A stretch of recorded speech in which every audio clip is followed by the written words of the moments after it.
Delicious, delicious water. Nothing could ever ruin this drink.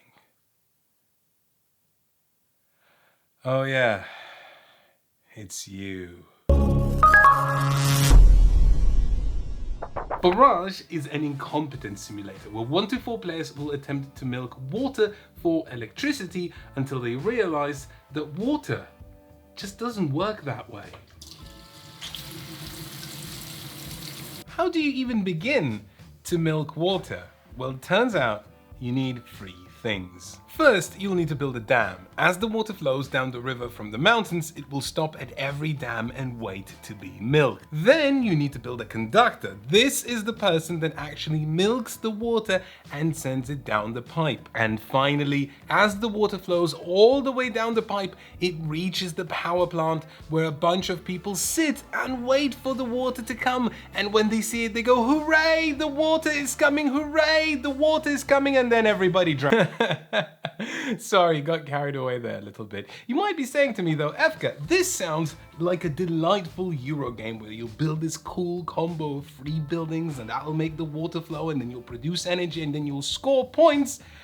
You're wrong. You are so wrong. Barrage is a game that will break you. Every move you make, every breath you take, Barrage will be watching, and when you slip up, it will gut you like a fish out of water. I already mentioned that Barrage is a worker placement game, and at first glance it might seem like a generous one. In each of the game's 5 rounds you will get a whopping 12 workers, and you can spend them however you like on various actions. You can build buildings, you can gain resources, you can gain contracts that will provide you with various bonuses, and you can make the water flow through your pipes, not a euphemism. Each action space you place workers on is blocked off for the other players for the rest of the round, and therein lies the rub.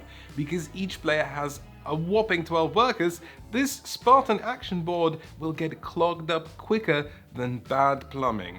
For example, let's look at the action spaces that actually let you produce energy. In a 4-player game, there's like 10 of them. Until, voila, the other 3 players have all decided that they too would like to power their plants. Now the only action spaces you have left are ones that impose a penalty on how much energy you produce in total with that action, or ones that not only cost extra money, but also cost an extra worker to take. And if you don't think that's a big deal, then consider the difference between 2 and 3 workers is also the difference between a 1/6 and a whole quarter of your worker allotment for the round. Notice how I said will allow you to score points, which isn't the same as will score you points.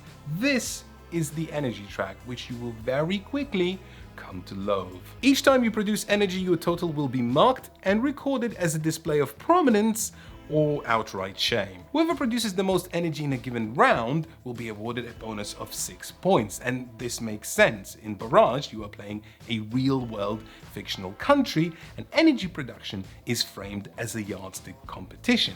I say real-world fictional because you are playing countries like Italy or Germany, but then there's mechs and steampunk. You have to have mechs in board games because otherwise it's just zombie water or Cthulhu water. And that doesn't sound so good. But on top of that, each round there is a bonus scoring marker. If you have built dams, you can score 4 points for each dam you have built.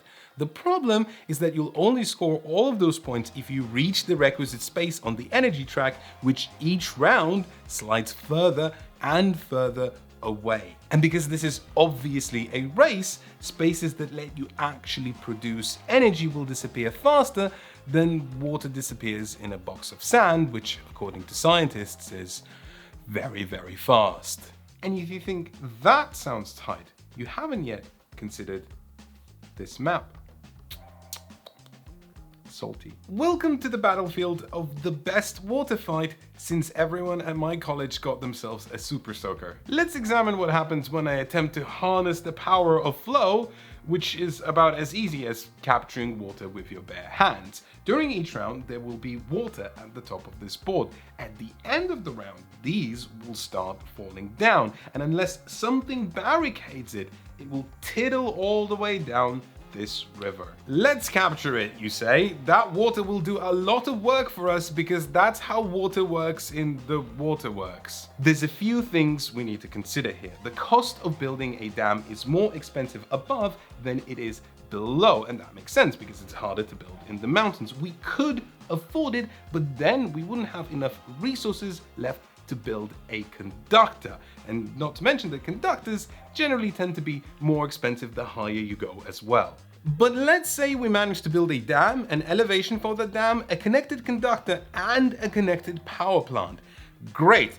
Now all we need is for that water to fall down. Okay, but look at this! This scallywag came and built a dam right above mine. That's not the end of the world. Each dam can hold a droplet of water. Each elevation above it can hold another one, which means that when water flows, each droplet in excess of these two will simply skip over their dam and come straight to me. Unless, of course, said scallywag also builds their own conduit and power plant, siphons all the water out, and you want to know what's the best part? That water won't even keep flowing down the river towards my dam. Instead, it will follow this pipe and land here in front of their other dam, where they can keep leaching it. I think I'm beginning to paint a picture of how ruthless and unforgiving Barrage can be, but trust me, there's layers to the meanness. Instead of blocking a person from above and outright stealing the water, you can do something a little bit more subtle and build a dam to where my water would flow out. So anytime I actually want to run and power my power plants, I'm directly feeding into another player's success, making me not want to succeed. Barrage reminded me what I like most about Eurogames. Instead of creating complex systems around action selection, it focuses on what's interesting, and that is what I do with those actions. It doesn't make me spend 5 minutes trying to figure out whether I can actually place a worker. I just do it. But Barrage isn't exactly clean either. If you're unfamiliar with this landscape, then you'll probably spend a good 5 minutes just looking at the resources you have available, looking at how many workers you have left, and figuring out where is it exactly that I want to place this conduit. Further complicating matters is that at the start of the game, there's only a mere 3 droplets of water, and they are sitting in front of neutral dams. You can build your conductor and power plant connected to them, but then once you've established your water flow system, someone else can just as easily come and build their conductor in front of that same neutral dam, and then they can start siphoning your water. All of these factors are something you need to weigh up before you even make your first move.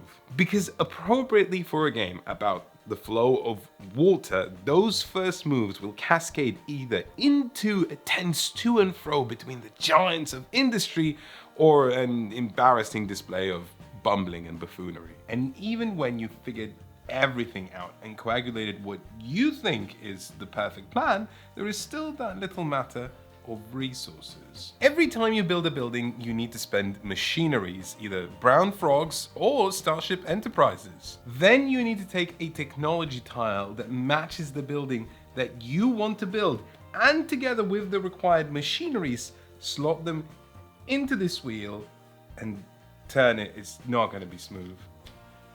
The good news, the tile and the resources will come back. The bad news, it will take quite a while.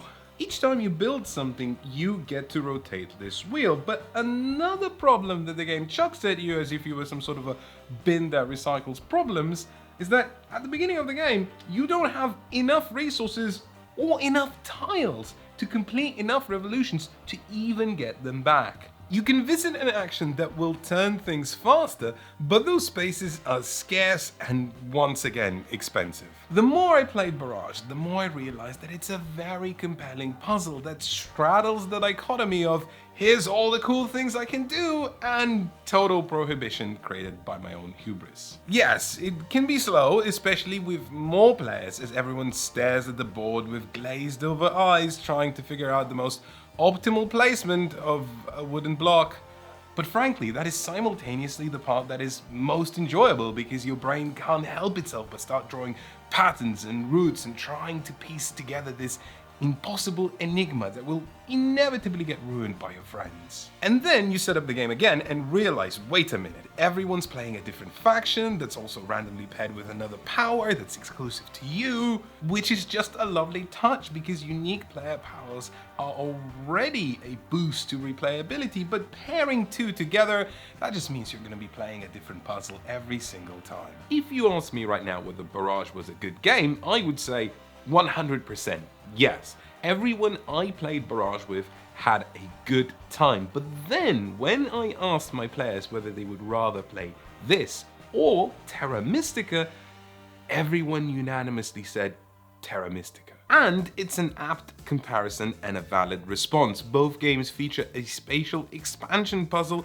with constricting resources and ways to bounce off of each player and abuse their decisions. I think I have to tread very carefully here not to give the wrong impression.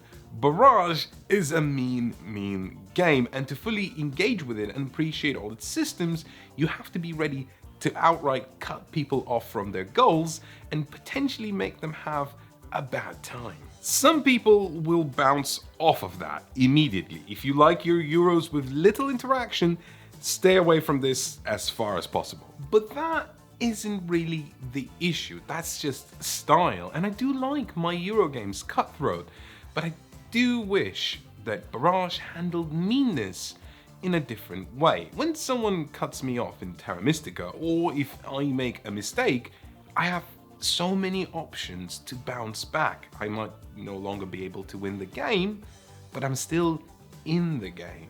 When I make a mistake or get cut off in Barrage, I have nothing. Barrage is a vertical design. You build buildings to run water to make energy to score points, and there are different variables feeding into the system like contracts or special technology tiles, but you're still climbing a single ladder.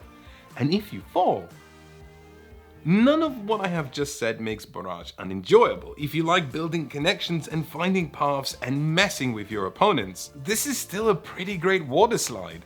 Just don't get stuck in the tube. Worth noting that Barrage has an expansion. I'll be really quick here because the Leawater project on paper looks cool, adding action spaces with prohibitive costs and massive rewards, where you can either permanently spend your resources, which you never have enough of anyway, to get immediate rewards, or even build a new type of building that will give you a permanent new action slot that other players can't take unless they also build it.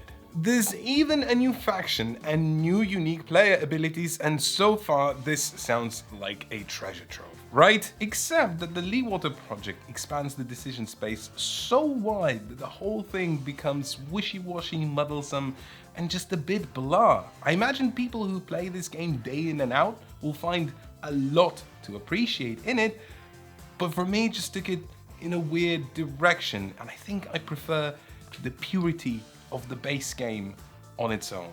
Water. Funny how it works. You turn it on and then it goes. Well, it's the same way that No Pun Included works. You turn it on and then we really go. Okay, but how, you ask me?